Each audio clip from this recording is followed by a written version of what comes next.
Merong kaso na yung mama ay nag-isip na mag-suicide. Umakyat siya sa tuktok ng condominium building at tumalon.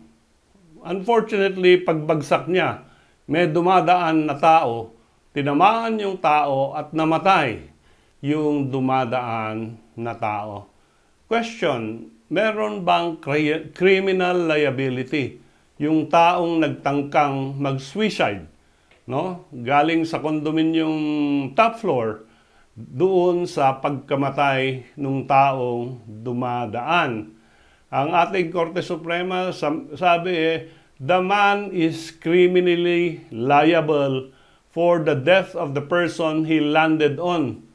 This is because by jumping off the building, he willfully and knowingly put the other person in danger, and this resulted into the death of the person.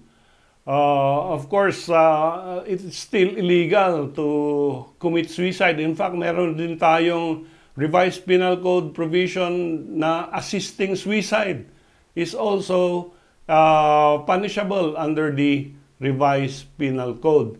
Akala natin walang consequences, no? Na walang katuturan, innocent or harmless yung pagtalon ng isang tao mula sa building, pero merong legal consequences.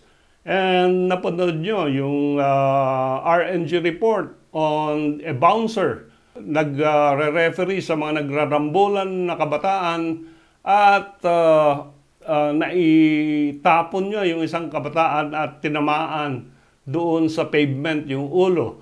Merong mga mitigating circumstance na i-consider. Yung siya ay tumutulong lang para sa kapayapaan, at pangalawa, he did not mean to commit a wrong, no? A grave so wrong, no? Ang gusto lang niya mag-referee sa mga nagrarambulan, wala siyang intention, no criminal intent, no, to kill or to injure yung tao na naibagsak sa gutter ng kalsada.